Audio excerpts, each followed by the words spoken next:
بسم الله الرحمن الرحيم يا أيها الناس اتقوا ربكم الذي خلقكم من نفس واحدة وخلق منها زوجها وبث منهما رجالا كثيرا ونساء واتقوا الله الذي تساءلون به والأرحام إن الله كان عليكم رقيبا يا أيها الذين آمنوا اتقوا الله وقولوا قولا سديدا يصلح لكم أعمالكم ويغفر لكم ذنوبكم ومن يطع الله ورسوله فقد فاز فوزا عظيما.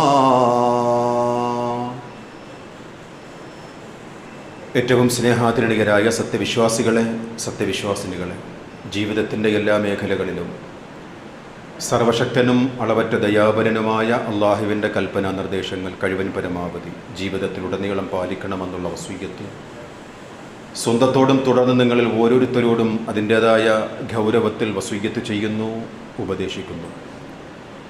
അത്തരം മുത്തഖീങ്ങളിൽ അള്ളാഹു റബ്ബുൽ ഇസ്സത്ത് നാം ഏവരെയും ഉൾപ്പെടുത്തുമാറാകട്ടെ. ലോകത്തിൻ്റെ അഷ്ടദിക്കുകളിൽ നിന്നും അള്ളാഹുവിൻ്റെ കൽപ്പനയ്ക്ക് വിധേയമായി കൊണ്ടും അവൻ്റെ വിളിക്കുത്തരം നൽകിക്കൊണ്ടും കഅബയെ ലക്ഷ്യം വെച്ചുകൊണ്ട് ഇസ്ലാമിൻ്റെ അടിത്തറയായ ഒരു കർമ്മം ചെയ്യുവാൻ മുസ്ലിംകൾ യാത്ര തുടരുന്ന ഈ വേളയിൽ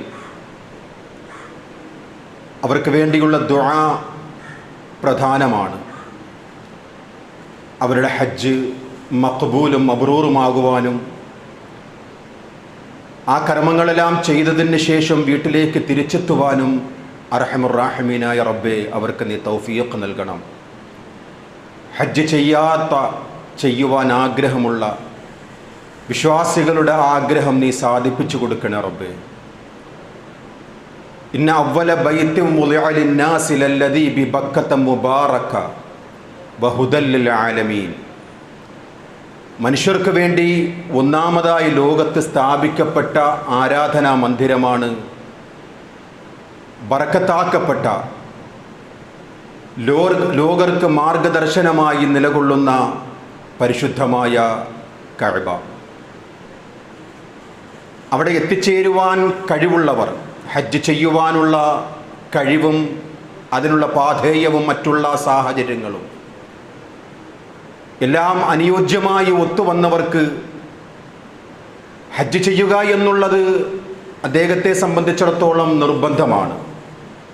വലില്ലാഹി അലന്നാസി ഹിജ്ജുൽ ബൈത്തി മൻ ഇസ്തതാഅ ഇലൈഹി സബീല. അവിടെ എത്തിച്ചേരുവാൻ കഴിവുള്ളവർ പിന്നെ സമയം താമസിപ്പിക്കാതെ ഹജ്ജ് ചെയ്യണമെന്നാണ് വിശുദ്ധ ഖുർആനിലെ സൂറത്ത് ആലി ഇംറാനിലെ 96 മുതലുള്ള ആയത്തുകളിൽ റഹ്മാനായ റബ്ബ് നമുക്ക് പഠിപ്പിച്ചു തരുന്നത്. ഇനി കഴിവുണ്ടായിട്ട് ഹജ്ജ് ആരും ചെയ്തില്ലെങ്കിലും അള്ളാഹു ലോകരുടെ ആശ്രയം ഇല്ലാത്തവനാണ്. വമൻ കഫറ ഫഇന്നല്ലാഹ ഗനിയ്യുൻ അനിൽ ആലമീൻ. ഇനി ലോകത്തുള്ള ആരും ഹജ്ജ് ചെയ്തില്ല എങ്കിൽ പോലും അള്ളാഹുവിന് ഒരു കോട്ടവും സംഭവിക്കുകയില്ല. കാരണം അവൻ ലോകരുടെ ആശ്രയമില്ലാത്തവനാണ്. അള്ളാഹുവിനെ ആശ്രയിക്കുന്ന നമ്മെ സംബന്ധിച്ചിടത്തോളം റഹ്മാനായ റബ്ബ് പഠിപ്പിച്ച ഇസ്ലാമിൻ്റെ അടിത്തറയായിട്ടുള്ള ഹജ്ജ് കർമ്മം ചെയ്യുക എന്നുള്ളത് ഒഴിച്ചുകൂടാൻ പറ്റാത്ത ഒരു നിർബന്ധ ബാധ്യതയാണ്. ആ നിർബന്ധ ബാധ്യത എല്ലാം ഒത്തുവന്നിട്ടും താമസിപ്പിക്കുന്ന ആളുകൾ നമ്മുടെ കൂട്ടത്തിലുണ്ട്. കുറച്ചുകൂടി കഴിയട്ടെ, പ്രാരാബ്ദങ്ങൾ ഇനിയുമുണ്ട്, മക്കളെ കെട്ടിച്ചു കൊടുക്കണം, അല്ലെങ്കിൽ കുറച്ചുകൂടി സമ്പാദിക്കണം, അല്ലെങ്കിൽ വയസ്സാകട്ടെ എന്നുള്ള ആ ഒരു ചിന്തയിൽ പോകുന്ന ഒട്ടനവധി ആൾക്കാരെ നമുക്ക് കാണുവാൻ സാധിക്കും. അത്തരം ആൾക്കാരെ ശൈത്വാൻ പിടിച്ചു വലിക്കുകയാണ്. വിശുദ്ധ ഖുർആനിലെ 2-ാം അധ്യായം സൂറത്തുൽ ബഖറയുടെ 267, 268 ആയത്തുകളിൽ വിശ്വാസികളെ വിളിച്ചുകൊണ്ട് റഹ്മാനായ റബ്ബ് പറയുകയാണ്, അല്ലയോ വിശ്വാസികളെ, അൻഫിഖൂ മിൻ ത്വയ്യിബാതി മാ കസബതും, നിങ്ങൾ സമ്പാദിച്ചുണ്ടാക്കിയ നല്ലതിൽ നിന്നും വമിമ്മാ അഖ്റജ്നാ ലക്കും മിനൽ അർള്, നാം ഉൽപ്പാദിപ്പിച്ച് തന്നതിൽ നിന്നും നിങ്ങൾ ചെലവഴിക്കുവിൻ. ആ ചെലവഴിക്കുക എന്നുള്ളത് ഒരു വിശ്വാസിയുടെ ബാധ്യതയാണ്. ഒരു വിശ്വാസി ആദ്യമായിട്ടുള്ള ബാധ്യത നിറവേറ്റത് അവൻ്റെ റബ്ബിനോടുള്ള ബാധ്യതയാണ്. അവൻ്റെ കൽപ്പനകൾ അനുസരിക്കുവാനുള്ള ബാധ്യതയാണ് ഒരു വിശ്വാസി പ്രഥമവും പ്രധാനവുമായിട്ട് അവൻ്റെ ജീവിതത്തിൽ അനുഷ്ഠിക്കേണ്ടത്.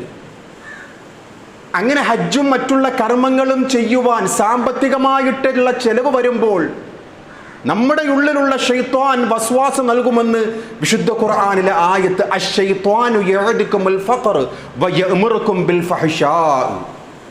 പിശാച് ദാരിദ്ര്യത്തെ പറ്റി അവനെ പേടിപ്പെടുത്തുമെന്നാണ് അല്ലാഹ് ഖുർആനിൽ പറയുന്ന ആയത്താണ്. ഹജ്ജ് ചെയ്യുവാൻ എല്ലാ സാഹചര്യങ്ങളും ഒത്തുവന്നു.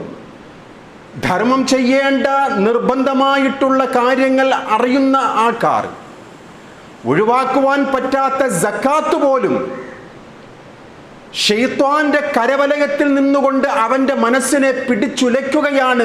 അശ്ശൈത്വാനു യഅദികുമുൽ ഫഖർ, ദാരിദ്ര്യം അവനെ ശൈത്വാൻ പേടിപ്പെടുത്തുകയാണ്. നീ ചെലവഴിച്ചാൽ എന്തായിരിക്കും നിന്റെ തലമുറയുടെ അവസ്ഥ? നിന്റെ ഭാവി ജീവിതം എന്തായിരിക്കും? നാളെയുടെ നല്ല നാളുകൾക്ക് വിഘ്നം നേരിടും നിന്റെ ഈ സമ്പത്ത് പാവങ്ങൾക്ക് കൊടുത്താൽ, അല്ലെങ്കിൽ ഇതുപോലെയുള്ള കർമ്മങ്ങൾ ചെയ്താൽ എന്ന് ശൈത്വാൻ നമ്മിലേക്ക് പ്രേരിപ്പിക്കുമെന്ന് വിശുദ്ധ ഖുർആൻ. വയഅ്മുറുകും ബിൽ ഫഹ്ശാ, തെറ്റായ കാര്യങ്ങൾ കൽപ്പിച്ചുകൊണ്ടേയിരിക്കുമെന്നാണ്. എന്നാൽ അള്ളാഹു പറയുകയാണ്, അവന്റെ വാഗ്ദാനം വല്ലാഹു യഅദികും മഗ്ഫിറത്തും മിനല്ലാഹ്, അള്ളാഹു അവർക്ക് മാപ്പ് നൽകുമെന്നും അവന്റെ അനുഗ്രഹത്തിൽ നിന്നും നൽകുമെന്നും റബ്ബിന്റെ വാഗ്ദാനമാണ്.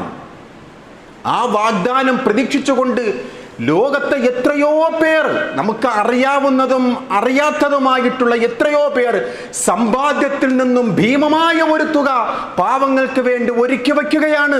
അവരറിയാതെ തന്നെ, ലോകരെ ബോധ്യപ്പെടുത്താതെ തന്നെ അവർ ചെലവഴിച്ചു കൊണ്ടിരിക്കുകയാണ്. തിരുവനന്തപുരത്ത് തന്നെ ഒരു ബഹുമാന്യനായ ഒരു സഹോദരൻ 10-30 വർഷങ്ങളായി കോടിക്കണക്കിന് രൂപയാണ് തിരുവനന്തപുരം ജില്ലയിലെ പാവങ്ങൾക്ക് വേണ്ടി ചെലവഴിച്ചു കൊണ്ടിരിക്കുന്നത്. അദ്ദേഹത്തെ ലോകർക്കറിയില്ല, ഇന്നയാളാണ് അതിൻ്റെ ആള് എന്ന് ഒരു മനുഷ്യർക്കും അറിയില്ല, കുറഞ്ഞ ചില ആൾക്കാരൊഴിച്ച്. കാരണം അദ്ദേഹം അങ്ങനെ ഒരു റിസൾട്ട് അല്ല പ്രതീക്ഷിക്കുന്നത്. അദ്ദേഹം നൽകുന്ന സഹായം വാങ്ങുന്ന ഒരുപാട് പേർ നമ്മുടെ ചുറ്റുപാടിലുമുണ്ട്. കോടിക്കണക്കിന് രൂപ ഒരു വർഷമാകുമ്പോഴേക്കും പാവങ്ങൾക്ക് വേണ്ടി ചെലവഴിക്കുന്നതിൻ്റെ പിന്നിലുള്ള ചേതോ വികാരം വല്ലാഹു യഅദികും മഗ്ഫിറത്തും മിനല്ലാഹി വഫദ്ലാ, അല്ലാഹുവിൻ്റെ വാഗ്ദാനമാണ്. അവന്റെ കാരുണ്യത്തിൽ നിന്നും അവൻ നൽകും, അവന്റെ ഫളല് അവൻ നമുക്ക് നൽകും എന്നുള്ള ആ ഒരു വഅദ അവന്റെ ജീവിതത്തിൽ അടയാളപ്പെടുത്തിയത് കൊണ്ടാണ് ലോകരെ അറിയിക്കാതെ രഹസ്യമായി കോടിക്കണക്കിന് രൂപ, അങ്ങനെ എത്രയോ പേർ വാർത്താമാധ്യമങ്ങളിലൊക്കെ നിറഞ്ഞു നിൽക്കുന്ന എത്രയോ സമ്പന്നർ, അവർക്ക് അല്ലാഹു നൽകിക്കൊണ്ടിരിക്കുകയാണ്. അത്തരം ഒരാളുടെ ചരിത്രം കഴിഞ്ഞ ദിവസം സോഷ്യൽ മീഡിയയിൽ നാം കണ്ടതാണ്. അദ്ദേഹത്തിൻ്റെ വിറ്റുവരവിൽ ആദായത്തിൽ എത്രയോ ഇന്ത്യൻ കോടി രൂപ അധികമായി അവിടെ ലഭിച്ചുവെന്നാണ്. അത് അല്ലാഹു നൽകിയ ആ വഅദ അദ്ദേഹം സ്വീകരിച്ചു. എൻ്റെ റബ്ബ് നൽകും. എങ്ങനെ നൽകും? മസലുല്ലദീന യുൻഫിഖൂന അംവാലഹും ഫീ സബീലില്ലാഹി കമസലി ഹബ്ബത്തിൻ, അള്ളാഹുവിൻ്റെ മാർഗത്തിൽ നിങ്ങൾ ചെലവഴിക്കുന്നത് ഒരു ധാന്യമണി, അള്ളാഹുവിൻ്റെ ഉദാഹരണമാണ്. അങ്ങനെ ഒരു ധാന്യമണിയാണ് നിങ്ങൾ അള്ളാഹുവിൻ്റെ മാർഗത്തിൽ ചെലവഴിക്കുന്നുവെങ്കിൽ അള്ളാഹുവിൻ്റെ വാഗ്ദാനം അംബതത സബഅ സനാബില ഫീ കുല്ലി സുംബുലത്തിൻ മിഅതു ഹബ്ബ, അത് 7 കതിരുകൾ ഉൽപ്പാദിപ്പിച്ചു. ഓരോ കതിരിലും 100 ധാന്യമണികൾ അള്ളാഹു അവർക്ക് നൽകും. വല്ലാഹു യുളാഇഫു ലിമൻ യശാ, അവൻ ഉദ്ദേശിക്കുന്നവർക്ക് ഇരട്ടി ഇരട്ടിയായി വർദ്ധിപ്പിച്ചു കൊടുക്കും. കാരണം വല്ലാഹു വാസിഉൻ അലീം, വിശാലമായി നൽകുന്നവനാണ് അവൻ, എല്ലാം അറിയുന്നവനാണ് അവൻ. അതുകൊണ്ട് സമ്പാദിച്ച സമ്പാദ്യത്തിൽ നിന്നും സ്വന്തം ദേഹത്തിന് വേണ്ടി അള്ളാഹുവിൻ്റെ വഅദ സ്വീകരിച്ചുകൊണ്ട് ചെലവഴിക്കുക, റബ്ബിന്റെ മാർഗത്തിൽ ചെലവാക്കുക എന്നുള്ളത് അള്ളാഹുവിനോടുള്ള ബാധ്യതയാണ്. ആ ബാധ്യതകളിൽ ഒന്നാമത്തതാണ് അള്ളാഹുവിനോടുള്ള ബാധ്യത ഹജ്ജ് ചെയ്യുക എന്നുള്ളത്. പലരുടെയും ധാരണ ചെലവാക്കാതെ പിടിച്ചു വച്ചാൽ രക്ഷപ്പെട്ടു എന്നാണ്. കൊടുത്തില്ലല്ലോ ഞാൻ അവിടെ ചെലവഴിച്ചില്ലല്ലോ, ഞാൻ രക്ഷപ്പെട്ടു. അങ്ങനെ ധരിച്ചിരിക്കുന്നവർക്ക് അള്ളാഹുവിന്റെ വിശുദ്ധ ഖുർആനിലെ സൂറത്തു ആലി ഇംറാനിലെ 180-ാമത്തെ ആയത്താണ് വലാ യഹ്സബന്നല്ലദീന യബ്ഖലൂന ബിമാ ആതാഹുമുല്ലാഹു മിൻ ഫളിഹി ഹുവ ഖൈറുൽ ലക്കും. അള്ളാഹു അവന് നൽകിയ ഒരു നിഅമത്ത്, അള്ളാഹുവിൻ്റെ ഔദാര്യം കൊണ്ട് അവനുണ്ടാക്കിയ സമ്പത്തിൽ നിന്നും അവൻ ബഖീലായി പിടിച്ചു വയ്ക്കുകയാണ്. അവൻ ഉദ്ദേശിക്കുകയാണ് ഹുവ ഖൈറുൽ ലക്കും, ഇത് ഖൈറാണ്. കൊടുത്തില്ലല്ലോ, ചെലവഴിച്ചില്ലല്ലോ, ഹജ്ജിന് പോയില്ലല്ലോ, 7 ലക്ഷം രൂപ നമ്മുടെ കയ്യിൽ തന്നെയുണ്ട്. അങ്ങനെ അവൻ്റെ കയ്യിലുണ്ട് എന്ന് അവൻ ധരിക്കുന്നത് ഖൈറെന്നാണ് അവൻ വിചാരിക്കുന്നത്. അല്ലാഹ് പറയുകയാണ് ബൽ ഹുവ ശർറുൽ ലഹും, അല്ല, അത് നിങ്ങൾക്ക് ഷർറാണ്. സയുതവഖൂന മാ ബഖലൂ ബിഹി യൗമൽ ഖിയാമ, പരലോകത്ത് ആ ധാന്യം കൊണ്ട് നിന്റെ കഴുത്തിൽ ഒരു മാല അണിയിക്കും എന്ന് വിശുദ്ധ ഖുർആനിലെ ആയത്താണ്. അവരെ ആക്ഷേപിച്ചുകൊണ്ട് അല്ലാഹ് പറയുകയാണ്. മരിക്കുന്ന സമയത്ത് ഇതൊക്കെ കൊടുക്കണം എന്ന് റബ്ബിനോട് വിലപിച്ചിട്ട് എന്ത് കാര്യമാണ് സഹോദരങ്ങളെ?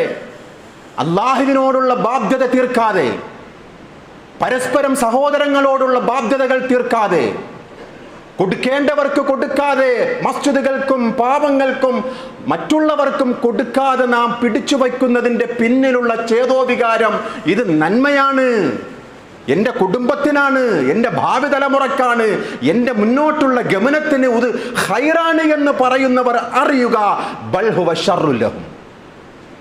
ഖിയാമത്ത് നാളിൽ നീ സമ്പാദിച്ചുണ്ടാക്കിയ ഈ സമ്പത്ത് നിനക്കെതിരായിട്ട് റബ്ബ് തആല കൊണ്ടുവരുമെന്നാണ്. അള്ളാഹുവിൻ്റെ വഅദയാണിത്. അതുകൊണ്ട് വിശ്വാസികളെ സംബന്ധിച്ചിടത്തോളം ഹജ്ജ് എന്ന് പറയുന്നത് മൗലികമാണ്. എല്ലാം അവനുണ്ടായിട്ടും അത് ഒഴിവാക്കുക എന്ന് പറയുന്നത്, അങ്ങനെ ഒരാൾ മരിക്കുകയാണെങ്കിൽ മഹാനായ പ്രവാചകർ സ്വല്ലല്ലാഹു അലൈഹി വസല്ലം പറഞ്ഞതായ അലി ഇബ്നു അബീ ത്വാലിബ് റളിയല്ലാഹു അൻഹു പറയുകയാണ്, അവൻ നസ്രാനി ആയിക്കൊണ്ടും യഹൂദി ആയിക്കൊണ്ടും അവൻ മരിച്ചു പോകട്ടെ. അതിൻ്റെ ഗൗരവം നോക്കൂ സഹോദരങ്ങളെ. നമസ്കരിക്കുന്നവനായിരിക്കാം, നോമ്പ് നോൽക്കുന്നവനായിരിക്കാം, സുഹൃതങ്ങൾ ചെയ്യുന്നവനായിരിക്കാം, എന്നാൽ ഹജ്ജ് ചെയ്യുവാൻ എല്ലാ പാഥേയങ്ങളും ഉണ്ടായ ഒരാൾ അതിനെ താമസിപ്പിച്ച് അങ്ങനെ അവൻ മരിച്ചു പോവുകയാണെങ്കിൽ അതിൻ്റെ ഗൗരവം വളരെ വലുതാണ് വിശ്വാസികളെ. കാരണം മബ്റൂറായ ഹജ്ജ് എന്ന് പറയുന്നത് പ്രവാചകർ പറയുകയാണ് ലൈസ ലഹു ജസാഉൻ ഇല്ലൽ ജന്ന. ഗുണകരമായ ഹജ്ജ്, അള്ളാഹുവിങ്കൽ സ്വീകാര്യമായ ഹജ്ജ് എന്ന് പറയുന്നത് സ്വർഗമാണ് അതിൻ്റെ പ്രതിഫലം. അധർമ്മം പ്രവർത്തിക്കാതെ ഒരു മനുഷ്യൻ ഹജ്ജ് ചെയ്തു കഴിഞ്ഞാൽ റജഅ കമാ വലദതുഹു ഉമ്മഹു, ഉമ്മ പ്രസവിച്ചതുപോലെയുള്ള ഒരു വിശ്വാസ തനിമയിലായിരിക്കും, പാപരഹിതമായ ഒരു ജീവിതമായിരിക്കും അവനിൽ ഉണ്ടാവുക എന്ന് പ്രവാചകർ സ്വല്ലല്ലാഹു അലൈഹി വസല്ലം. അള്ളാഹുവിൻ്റെ അതിഥികൾ എന്നാണ് ഹജ്ജ് ചെയ്തവരെ കുറിച്ച് പ്രവാചകർ നമുക്ക് പഠിപ്പിച്ചു തന്നത്. വഫദുല്ലാഹ്, ഹജ്ജും ഉംറയും ചെയ്തവർ അള്ളാഹുവിൻ്റെ അതിഥികളാണ്. കാരണം ദഅഹും ഫഅജാബുഹു, അള്ളാഹു അവരെ വിളിച്ചതിന് ഉത്തരം നൽകിയവരാണവർ. അതുകൊണ്ട് തന്നെ വസഅലൂഹു ഫഅഅതാഹും, അവർ എന്ത് ചോദിച്ചാലും നാം അവർക്ക് നൽകും. കാരണം അവർ എൻ്റെ വിളിക്ക് ഉത്തരം നൽകിയവരാണ്. അതുകൊണ്ടാണ് ഹജ്ജിന് പോകുന്നവരോടും ഉംറയ്ക്ക് പോകുന്നവരോടും നാം ദുആ കൊണ്ട് വസിയ്യത്ത് ചെയ്യുന്നത്. കാരണം അവരുടെ പ്രാർത്ഥനയ്ക്ക് അള്ളാഹുവിൻ്റെ അടുക്കൽ സ്വീകാര്യമാണ് എന്ന് പ്രവാചകർ സ്വല്ലല്ലാഹു അലൈഹി വസല്ലം നമുക്ക് സന്തോഷ വാർത്ത അറിയിക്കുകയാണ്. ഹജ്ജ് എന്ന് പറയുന്നത് തൗഹീദിന്റെ വിളംബരമാണ്, തൗഹീദിന്റെ അടിത്തറയാണ്. ഷിർക്കിനെ ഉന്മൂലനം ചെയ്തുകൊണ്ട്, ഷിർക്കിനെ ഉച്ചാടനം ചെയ്തുകൊണ്ട് തൗഹീദിനെ സ്ഥാപിക്കുന്ന മഹത്തായ ഒരു കർമ്മമാണ് ഹജ്ജ് എന്ന് പറയുന്നത്. ഹജ്ജിനും ഉംറയ്ക്കും പോയ സഹോദരങ്ങൾ ഇവിടെ ഉണ്ടായിരിക്കാം. അവിടെ ദർഗകൾ നമുക്ക് കാണുവാൻ സാധ്യമല്ല. നിലവിളക്കുകളില്ല, പട്ടില്ല, ചരടില്ല. അതുപോലെ മധ്യവർത്തികളില്ല, ഫോട്ടോയില്ല, പ്രതിമകളില്ല, ദർഗകളില്ല, മുട്ടിയില്ല, പെട്ടിയില്ല, ഒന്നുമില്ല. ഇടയാളൻ പോലുമില്ലാതെ എല്ലാം റബ്ബിനോട്. എന്ത് സുന്ദരമായ ആദർശമാണ് വിശ്വാസികളെ! ആ ഹജ്ജ് ചെയ്യുന്ന ഒരാളെ സംബന്ധിച്ചിടത്തോളം ഒരു മധ്യവർത്തിയുടെയും ആവശ്യമില്ല. ഒരു ഹലാല കാണിക്കയിടാനായിട്ടുള്ള ഒരു സൗകര്യവും അവിടെയില്ല. ഒരു പട്ടിന്റെയും സാന്നിധ്യമില്ല, ഒരു ചരടിന്റെയും ആവശ്യമില്ലാതെ ശുദ്ധമായ തൗഹീദിന്റെ അടിത്തറയിൽ നിന്നുകൊണ്ടാണ് ആ കർമ്മങ്ങൾ പൂർത്തീകരിക്കുന്നത്. അവിടെ ഒരേ ഒരു മന്ത്രമാണ്. അള്ളാഹുവിന്റെ പ്രവാചകർ സ്വല്ലല്ലാഹു അലൈഹി വസല്ലം തങ്ങൾ പറയുകയാണ്, ഫഅഹല്ല ബിത്തൗഹീദ്, തൗഹീദിന്റെ വിളംബരമാണ് ഓരോ ഹാജിമാരുടെയും അധരങ്ങളിൽ നിന്നും നിർഗളിക്കുന്നത്. ലബ്ബൈക അല്ലാഹുമ്മ ലബ്ബൈക, ലബ്ബൈക ലാ ശരീക ലക ലബ്ബൈക, ഇന്നൽ ഹംദ വന്നിഅമത ലക വൽ മുൽക്ക് ലാ ശരീക ലക. അല്ലാഹ് നിന്റെ വിളിക്കുത്തരം നൽകിക്കൊണ്ടിതാ ഞാൻ വന്നിരിക്കുകയാണ്. സ്വഹീഹ് മുസ്ലിമിൽ ഇതുമാതിരി 2 തൽബിയത്ത് കാണാം. ഇത് അള്ളാന്റെ റസൂലും സ്വഹാബികളും ഉരുവിട്ട തൽബിയത്താണ്. സ്വഹീഹ് മുസ്ലിമിലെ 1218. അല്ലാഹുവേ നിനക്ക് ഒരു പങ്കാളിയുമില്ല അല്ലാഹ്. ഈ ലോകത്തും പരലോകത്തുമുള്ള നിഅമത്തും ഹംദും എല്ലാം നിന്നിൽ ഉള്ളതാണ്. നിന്നിൽ ഒന്നിനെയും ഞങ്ങൾ പങ്കു ചേർക്കുന്നില്ലേ അല്ലാഹ് എന്ന് പറയുന്ന തൗഹീദിന്റെ വിളംബരം കുറിക്കുന്ന തൽബിയത്ത്. ഇനി അതേ സ്വഹീഹ് മുസ്ലിമിൽ 1185 നമ്പറിൽ മറ്റൊരു തൽബിയത്ത് കാണാം. ആരുടെ തൽബിയത്ത്? അബീജഹലിന്റെ തൽബിയത്ത്, അബീലഹബിന്റെ തൽബിയത്ത്. മക്ക മുശ്രിക്കുകളുടെ തൽബിയത്ത് ആരോടാണ്? അള്ളാന്റെ പ്രവാചകരും സ്വഹാബാക്കളും റബ്ബിനോട് തൽബിയത്ത് ചൊല്ലുകയാണ്. അല്ലാ നിന്റെ വിളിക്കുത്തരം നൽകിക്കൊണ്ടിതാ ഞങ്ങൾ വന്നിരിക്കുകയാണ്. നിനക്കൊരു പങ്കാളിയുമില്ല അല്ലാ, നിഅമത്തും ഹംദുമെല്ലാം നിനക്കുള്ളതാണ് എന്ന് പറയുന്ന മുവഹിദീങ്ങളുടെ തൽബിയത്ത് ഇവിടെ കാണാം സ്വഹീഹ് മുസ്ലിമിൽ. അതേ സ്വഹീഹ് മുസ്ലിമിൽ മുശ്രിക്കുകളുടെയും തൽബിയത്ത്, അബീജഹൽ പറഞ്ഞ തൽബിയത്ത് അവിടെയും ലബ്ബൈക ലാ ശരീക, അല്ലാഹുവേ നിന്റെ വിളിക്കുത്തരം നൽകിക്കൊണ്ടിതാ ഞങ്ങൾ വന്നിരിക്കുകയാണ്, നിനക്ക് ഒരു പങ്കാളിയുമില്ല അല്ലാഹ്.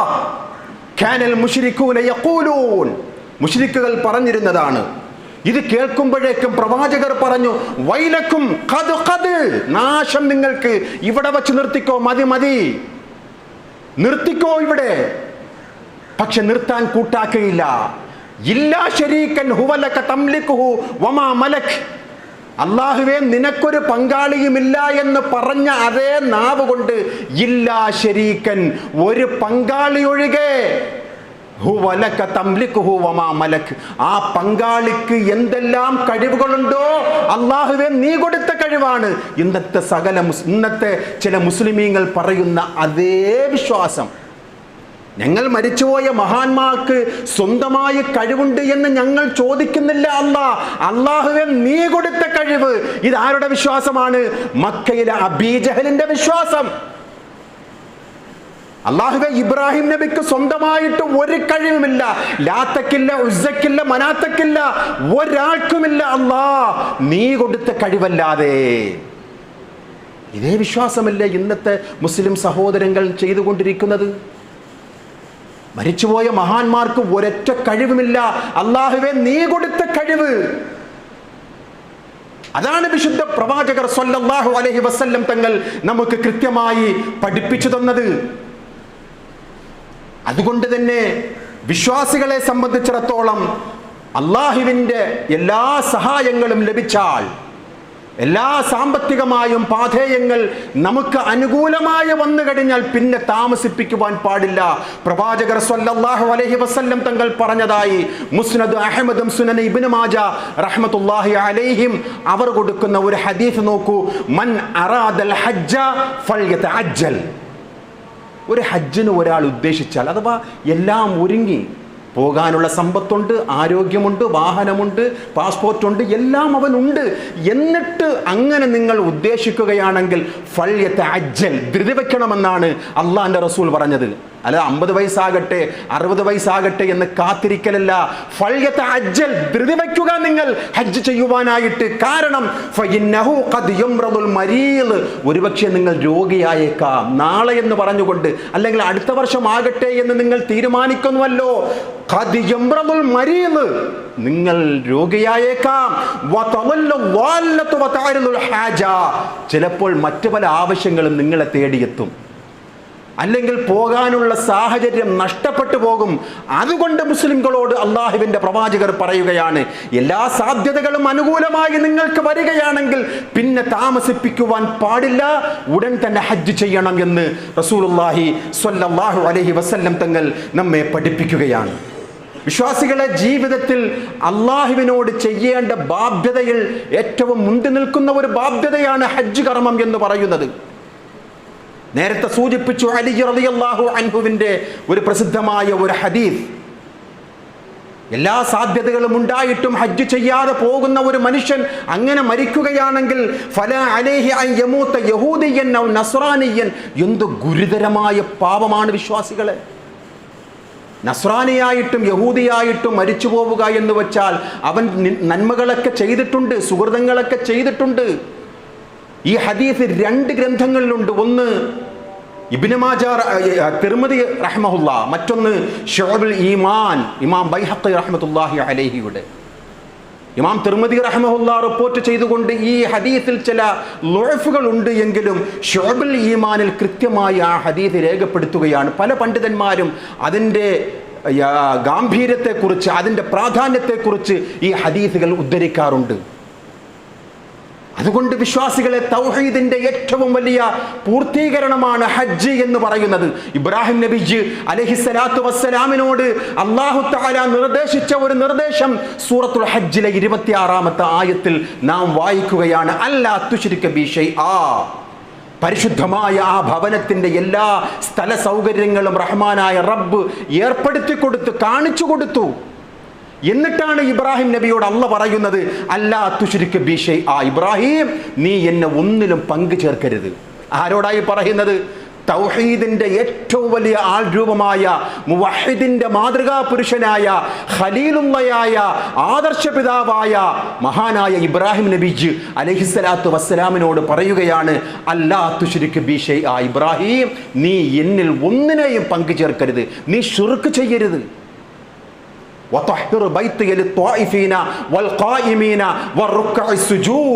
തവാഫ് ചെയ്യുന്നവർക്കും റുക്കൂ ചെയ്യുന്നവർക്കും സുജൂദ് ചെയ്യുന്നവർക്കും എൻ്റെ പരിശുദ്ധമായ ഈ ഭവനത്തെ നീ സംശുദ്ധമാക്കി വെക്കണം. ശിർക്കിൽ നിന്നും മോചിക്കപ്പെട്ട പരിശുദ്ധമായ മസ്ജിദുൽ ഹറം കഅബ, അതിനെ സംബന്ധിച്ച് വിശുദ്ധ ഖുർആൻ അതേ അധ്യായത്തിലെ 31-ാമത്തെ ആയത്തിൽ ഇബ്രാഹിം നബി അലൈഹിസ്സലാത്തു വസ്സലാം പ്രഖ്യാപിക്കുകയാണ്, ഹുനഫാ ലില്ലാഹി ഗൈറ മുശ്രിക്കീൻ, അല്ലാഹുവിങ്കലേക്ക് ഋജുമാനസ്കനായി നേരെ ചൊവ്വേ വക്രതയില്ലാതെ കളങ്കമില്ലാതെ നിങ്ങൾ അല്ലാഹുവിലേക്ക് തിരിയണം, നിങ്ങൾ ഒരിക്കലും ശിർക്ക് വരാൻ പാടില്ല. ഇത് ആരോടായി പറയുന്നത്? മുവഹിദീങ്ങളോട് പറയുകയാണ്. ഇബ്രാഹിം നബി അലൈഹിസ്സലാത്തു വസ്സലാമിനോടാണ് ആദ്യമായിട്ട് അള്ളാഹുവിൻ്റെ കൽപ്പന, ശിർക്ക് ചെയ്യാതെ നിങ്ങൾ അള്ളാഹുവിലേക്ക് തിരിയണം. കാരണം നിങ്ങളെങ്ങാനും ശിർക്ക് ചെയ്താൽ വമൻ യുശ്രിക് ബില്ലാഹി ഫകഅന്നമാ ഖറ മിനസ് സമാഅ ഫതഖ്തഫഹു ത്വയ്ർ ഔ തഹ്വീ ബിഹി റീഹും ഫീ മകാനിൻ സബീഖ്. ഇബ്രാഹിമേ, നീ എങ്ങാനും ശിർക്ക് ചെയ്താൽ, പ്രവാചകന്മാരോടൊക്കെ പറഞ്ഞിട്ടുണ്ട്. അതിൻ്റെയൊക്കെ ഉദ്ദേശം പ്രവാചകന്മാരോടല്ല, ആ സമുദായത്തിൻ്റെ ഓരോ അംഗങ്ങളോടുമാണ്. ഇബ്രാഹിമി മില്ലത്തിനോടാണ് ഈ പറയുന്നത്. നിങ്ങളെങ്ങാനും ശിർക്ക് ചെയ്താൽ ഫകഅന്നമാ ഖറ മിനസ് സമാ, ആകാശത്തിൽ നിന്നും താഴെ വീണവനെ പോലെയാണ്. ഫതഖ്തഫഹു ത്വയ്ർ ഔ തഹ്വീ ബിഹി റീഹു ഫീ മകാനിൻ സഹീഖ്, ആകാശത്തിൽ നിന്നും താഴെ വീണവനെ പക്ഷികൾ റാഞ്ചിക്കൊണ്ടുപോകും. കാറ്റ് ഏത് ദിശയിലേക്കാണോ അതിലേക്ക് ആടിയും അതിലേക്ക് ചാഞ്ഞും ചരിഞ്ഞും പോകും. കാറ്റ് വിദൂരതയിലേക്ക് തള്ളിവിടുമെന്നാണ് ആ നിർഭയത്വം പഠിപ്പിച്ച മഹാനായ ഇബ്രാഹിം നബി അലൈഹിസ്സലാത്തു വസ്സലാമിൻ്റെ മില്ലത്താണ് വിശ്വാസികളെ. വിശ്വാസത്തിൽ കലർപ്പ് കൂടാത്ത തൗഹീദിന്റെ ഉടമകളാകുവാനുള്ള കൽപ്പനകളാണ് ഈ ആയത്തിൽ കൂടി നമ്മെ പഠിപ്പിക്കുന്നത്. ആ ഇബ്രാഹിം നബി പഠിപ്പിച്ച നിർഭയത്വമുള്ളവർക്ക് നാം അദൃശ്യമായ മാർഗത്തിൽ കൂടി പലതിനെയും ഭയപ്പെടുകയാണ്. കഴിഞ്ഞ ഖുതുബയിൽ സൂചിപ്പിച്ചുവല്ലോ, ഒരു കോഴിമുട്ടയെ പോലും ഭയപ്പെടുവാനുള്ള ഏത് തരം വിശ്വാസമാണ് നമ്മെ പിടികൂടിയത്? പലരുടെയും മുന്നിൽ തലകുനിഞ്ഞു പോവുകയാണ് ആൾ ദൈവങ്ങളുടെ മുന്നിൽ. ദർഗകൾക്ക് മുന്നിൽ പോലും വണങ്ങുന്ന എത്രയോ ആൾക്കാരെ നമുക്ക് കാണുവാൻ സാധിക്കും. ഒരു അപശബ്ദം കേൾക്കുമ്പോഴേക്കും ഭയം പിടികൂടുകയാണ്. ഒരു കറുത്ത പൂച്ചയെപ്പോലും പേടിക്കുന്ന ഇബ്രാഹിം മില്ലത്തിന്റെ ഈ ദുരവസ്ഥയുണ്ടല്ലോ. പഠിക്കണം ഇബ്രാഹിം നബി അലൈഹിസ്സലാത്തു വസ്സലാമിന്റെ കൃത്യമായിട്ടുള്ള പാഠം. അള്ളാഹുവിന് പൂർണ്ണമായും സമർപ്പിച്ച ആ ഇബ്രാഹിം നബി അലൈഹിസ്സലാത്തു വസ്സലാം നമുക്ക് പഠിപ്പിച്ച തൗഹീദിൽ ഒരു മായമോ ഒരു അക്രമമോ ഒരു ളുൽമോ കലരുവാൻ പാടില്ല. ജീവവായുവിനെ പോലെ കൊണ്ട് നടക്കണം നമ്മുടെ തൗഹീദി ആദർശത്തെ. ആ പിതാവും മകനും റബ്ബിനോട് പ്രാർത്ഥിക്കുന്ന ഒരു പ്രാർത്ഥന വിശുദ്ധ ഖുർആനിലെ സൂറത്തുൽ ബഖറയിൽ കാണാം. അല്ലാഹുവേ, നീ ഞങ്ങൾ രണ്ടുപേരെയും നിനക്ക് മാത്രം കീഴ്പ്പെട്ടൊതുങ്ങി ജീവിക്കുന്നവരാക്കി നീ മാറ്റണമേ. എൻ്റെ മക്കളെ, വരും തലമുറയെ ഒരു സമുദായമാക്കി മാറ്റണം. എങ്ങനെയുള്ള സമുദായം? നിനക്ക് മാത്രം സമർപ്പണം നൽകുന്ന ഒരു ഉമ്മത്താക്കി എൻ്റെ സന്തതികളെ നീ മാറ്റണം അല്ലാ. എന്നിട്ട് ഇബ്രാഹിം നബി അലൈഹിസ്സലാത്തു വസ്സലാം അള്ളാഹിനോട് ചോദിക്കുന്ന ഒരു ചോദ്യമുണ്ട്, അരിനാ മനാസിക്കനാ. അതാണ് വിശ്വാസികളെ, ദീനിന്റെ ഏതൊരു കർമ്മം ചെയ്യുമ്പോഴും ഏതൊരു അമലുകൾ ചെയ്യുമ്പോഴും നമ്മുടെ വിശ്വാസം എന്തായിരിക്കണം? ഇത് അള്ളാഹ് പഠിപ്പിച്ചതാണോ, അള്ളാന്റെ റസൂല് പഠിപ്പിച്ചതാണോ? ഇബ്രാഹിം നബി ചോദിക്കുകയാണ്, അരിനാ മനാസിക്കന, അള്ളാഹുവേ, എങ്ങനെയാണ് ഹജ്ജ് കർമ്മം ചെയ്യണമെന്ന് എനിക്കൊന്ന് കാണിച്ചു തരുമോ? അള്ളാഹിനോട് ചോദിക്കുകയാണ്. ആരാധനകൾ ചെയ്യുവാനുള്ള അല്ലെങ്കിൽ കൽപ്പിക്കുവാനുള്ള അവകാശം പ്രവാചകന്മാർക്ക് പോലും ഇല്ല അള്ളാഹുവിൻ്റെ വഹയല്ലാതെ. ആ വഹയിന്റെ അടിസ്ഥാനത്തിലാണ് പ്രവാചകർ ഓരോ കർമ്മങ്ങളും പഠിപ്പിച്ചു കൊടുത്തത്. ഖുദ് അന്നീ മനാസിക്കക്കും, പ്രവാചകൻ പഠിപ്പിച്ചതാണ്. എന്നിൽ നിന്ന് നിങ്ങൾ ഈ ഹജ്ജ് കർമ്മത്തിലെ ഓരോ റുക്കുനുകളെയും പഠിക്കണം. ഹജ്ജ് കർമ്മമെന്നല്ല, ഓരോ കർമ്മം മതപരമായിട്ട് ചെയ്യുന്ന ഏതെല്ലാം അമലുകളുണ്ടോ ആ അമലുകൾക്കെല്ലാം ആധാരമാകേണ്ടത് ഒന്നുകിൽ അള്ളാഹു പഠിപ്പിച്ചതായിരിക്കണം, അല്ലെങ്കിൽ പ്രവാചകർ സ്വല്ലല്ലാഹു അലൈഹി വസല്ലം തങ്ങൾ പഠിപ്പിച്ചതായിരിക്കണം. എത്രത്തോളം ജംറയിൽ എറിയുന്ന കല്ല് ശൈത്വാനെ എറിഞ്ഞു, അങ്ങനെയാണ് ജനങ്ങൾ വിശ്വസിക്കുന്നത്. ചില പാകിസ്ഥാനികളൊക്കെ അവിടെ പോയാൽ ചെരിപ്പ് വരെ എറിയുമെന്നാണ് ആ ജംറയിലേക്ക്. വലിയ വലിയ കല്ലുകൾ പിറക്കിക്കൊണ്ടുപോയി അവിടേക്ക് എറിയുമെന്നാണ് ശൈത്താനോടുള്ള ആ ഒരു ദേഷ്യം കാരണം. അള്ളാന്റെ റസൂൽ വിലക്കിയതിനെ. ജംറയിൽ എറിയുന്ന കല്ലിൻ്റെ വലിപ്പം പോലും പ്രവാചകൻ പഠിപ്പിച്ചുവെന്നാണ് ഹദീസുകളിൽ കാണുന്നത്. ചെറിയ കല്ലുകളായിരിക്കണം, അതതിൻ്റെ റുക്കുനുകളാണ്. അതിൽ പോലും അമിതത്വം പാടില്ല എന്ന് പ്രവാചകർ സ്വല്ലല്ലാഹു അലൈഹി വസല്ലം തങ്ങൾ നമുക്ക് പഠിപ്പിച്ചു തന്നിരിക്കുകയാണ്. ആ ജംറയിൽ കാണാൻ നമുക്ക് ചെരിപ്പെറിയുക, ബേഗെറിയുക, അതുപോലെ തന്നെയാണ് കുടകളൊക്കെ എറിയുക. കല്ലിൽ പോലും വലിപ്പം പാടില്ല എന്ന് പഠിപ്പിച്ച ഒരു സമുദായത്തിൻ്റെ മില്ലത്ത്, അവരോടാണ് നാം പഠിപ്പിച്ചു കൊടുക്കേണ്ടത്. അലൈസ ഹസ്ബുക്കും സുന്നത്ത റസൂലുള്ളാഹി സ്വല്ലല്ലാഹു അലൈഹി വസല്ലം, നിങ്ങൾക്ക് അള്ളാന്റെ റസൂലിൻ്റെ സുന്നത്ത് പോരേ. ഏതൊരു കർമ്മമായിരുന്നാലും, നമസ്കാരമായിരുന്നു, നമ്മളൊക്കെ ഈ ഫർള് നമസ്കാരങ്ങൾക്ക് ശേഷം ഇമാമ് ദുആ ചെയ്യുകയും മഅ്മൂമുകൾ ആമീൻ ചൊല്ലാത്തതും എന്തുകൊണ്ടാണ്? വിശ്വാസികളെ, ദുആയുടെ കൂടെ നമുക്കെന്തെങ്കിലും ചതുർത്തിയുണ്ടോ? എന്തെങ്കിലും വിരോധമുണ്ടോ? അള്ളാഹിനോടല്ലേ തേടുന്നത്? സുബ്ഹ് നമസ്കാരത്തിൽ ഖുനൂത്ത് ഓതാത്തത് എന്താണ്? ആ പ്രാർത്ഥനയോടുള്ള വിദ്വേഷമോ പകയോ ആണോ? ഇല്ലല്ലോ. അള്ളാന്റെ റസൂല് പഠിപ്പിച്ച സുബ്ഹിലെ ഖുനൂത്ത്, സുബ്ഹ് നമസ്കാരത്തിൽ ഖുനൂത്തില്ല. പ്രവാചകർ നമസ്കരിച്ച 23 വർഷങ്ങൾ അല്ലെങ്കിൽ അതിനേക്കാളും കുറഞ്ഞ വർഷങ്ങൾ അള്ളാഹുവിൻ്റെ പ്രവാചകർ ഇമാമത്തായി നിന്നുകൊണ്ട് ഫർള് നമസ്കരിച്ച ആയിരക്കണക്കിന് നമസ്കാരത്തിൽ ഒരു നമസ്കാരത്തിൽ പോലും പ്രവാചകൻ തിരിഞ്ഞിരിക്കുകയും കൈകൾ ഉയർത്തിക്കൊണ്ട് ദുആ ചൊല്ലുകയും മഅ്മൂമുകൾ ആമീൻ ചൊല്ലുകയും ചെയ്ത ഒരൊറ്റ ഹദീസ് പോലും ഇല്ലല്ലോ. അതുകൊണ്ടാണ് നാം ആ പ്രവാചകനെ അനുധാവനം ചെയ്യുന്നത്. അലൈസ ഹസ്ബുക്കും സുന്നത്തു റസൂലുള്ളാഹി സ്വല്ലല്ലാഹു അലൈഹി വസല്ലം. നമുക്ക് അള്ളാഹിൻ്റെ റസൂലിൻ്റെ സുന്നത്ത് മതി വിശ്വാസികളെ. അത് ഹജ്ജായിരുന്നാലും സ്വദഖയായിരുന്നാലും നമസ്കാരമായിരുന്നാലും മറ്റേത് പുണ്യകർമ്മങ്ങളായിരുന്നാലും അള്ളാഹുവിൻ്റെ ദീനിൽ അള്ളാഹ് നമുക്ക് പ്രതിഫലം കാക്ഷിച്ചുകൊണ്ട് ഏതൊക്കെ അമലുകൾ ചെയ്യുന്നുവോ ആ അമലുകൾക്ക് അള്ളാഹുവിൻ്റെ കയ്യൊപ്പ് വേണം, അള്ളാഹുവിൻ്റെ റസൂലിൻ്റെ കയ്യൊപ്പ് വേണം. അതാണ് ദീനിൻ്റെ അടിത്തറ. അത്തരം അമലുകൾ ചെയ്തുകൊണ്ട് മുന്നോട്ട് പോകുന്ന മുത്തഖീങ്ങളിൽ നാം ഏവരെയും ഉൾപ്പെടുത്തുമാറാകട്ടെ.